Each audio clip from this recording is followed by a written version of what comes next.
미국 증시 상황을 통해 한 주간 증시를 전망해보는 12월 첫째 주 주간 증시 브리핑 시작합니다.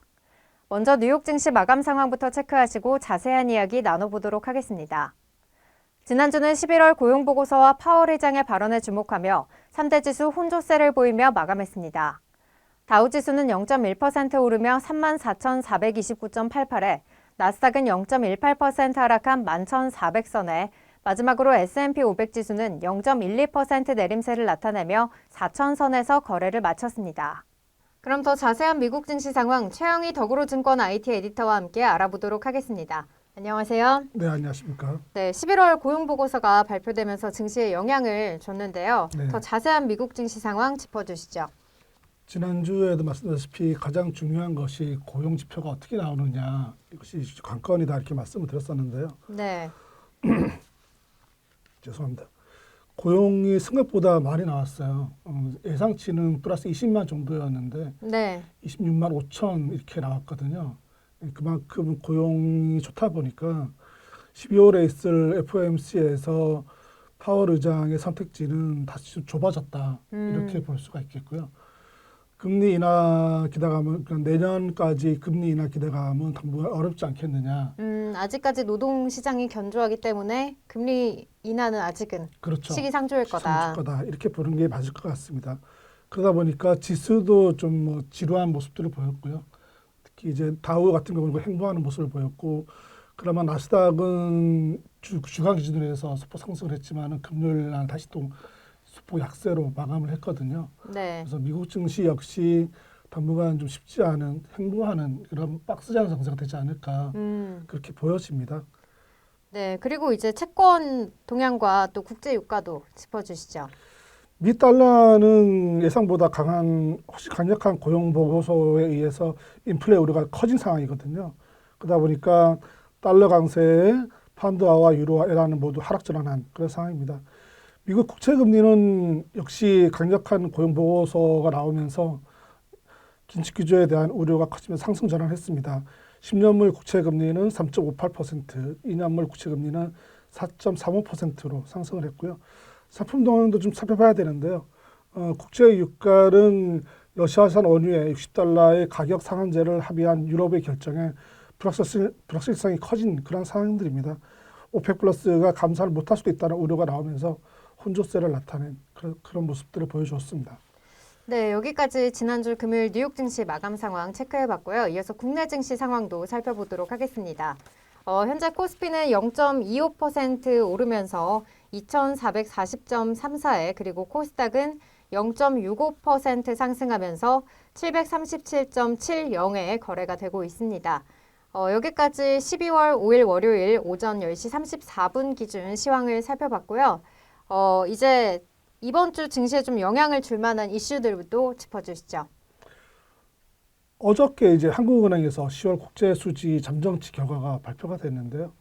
9월 경상 수지가 한 달 만에 흑자전환에 성공했지만 흑자 규모는 지난해보다 90억 달러 가까이 줄었습니다. 상품 지수도 많이 좀 줄었던 그런 모습들을 보여줬는데요. 10월 국제 수지가 다시 적자로 벗어날지도 주목되는 그런 상황들입니다. 이번 주에 국내에서는 가장 큰 이슈라고 본다면은 예산안입니다. 예산안이 통과될 것인가. 지금 국회가 상황이 좋지 않기 때문에 어떻게 될지 좀 봐야 될 것 같고요. 기업들 입장에서는 빨리 되는 것들이 좋겠죠. 그렇지만 지금 여러 가지 변수들이 있기 때문에 어떻게 될지 좀 살펴봐야 되는 그런 상황이다 보여지고요. 법인세 인하, 금융투자소득세 유예 이런 법들이 굉장히 좀 많기 때문에 어떻게 진행되는지 좀 살펴봐야 되는, 사실은 정치권에서 일어날 일들은 예상할 수 없기 때문에 네. 지켜볼 수밖에 없는 그런 상황이다 이렇게 판단됩니다. 이번 주에는 좀 주목해야 될 경제 일정들이 있다 이렇게 말씀을 해주셨고요. 그러면 이제 좀 이번 주에 주목해봐야 될 종목이나 섹터 말씀도 들어봐야 될 것 같은데요. 어떤 종목 꼽을 수가 있을까요? 일단은 이번 달을 한번 좀 살펴봐야 될 것 같아요. 이제 12월 마지막인데요. 여전히 증권가에서는 박스권 장세가 이어질 거다 이렇게 보고 있습니다. 시장의 방향성이 뚜렷하게 나타나지 않는 그런 모습들이 이어질 것 같고요. 여전히 역시 불확실성이 크기 때문이죠. 역시 인플레도 역시 5% 아직도 있는 상황들이고 그런 상황이다 보니까 좀 조심스럽게 접근하는 것이 좋겠다. 특히 이제 추격 매수, 박스권 양세에서 가장 조심해야 될 것이 추격 매수인데요. 종목들마다 등락을 합한 상태에서 따라가다 보면 단기적으로 물릴 수가 있어요. 따라서 추격 매수는 좀 자제하자 이렇게 보여지고요. 신한투자증권에서는 뭐 금융주, 헬스케어주 이런 것들을 좀 보자 이렇게 말씀드렸는데 제가 가장 관심 있는 분야는 포스코홀딩스입니다. 네. 네. 어떤 이유로 꼽아주신 거죠? 포스코홀딩스가 사실은 최근 2달 동안 거의 50% 가까이 급등을 했어요. 그렇죠. 굉장히 많은 네. 상승을 했었죠. 저점 21만 원 선을 찍고 30만 원을 넘어선 그런 상황들인데 금리는 좀 조정을 좀 보이고 있지만 어제 장기적으로 좋은 모습을 볼 가능성이 크다 이렇게 보여지는데요. 이베스트 증권은 금일 포스코홀딩스에 대해서 투자 의견 매수를 유지하고 목표 주가를 39만 원으로 기존 대비 18% 상향 조정했습니다.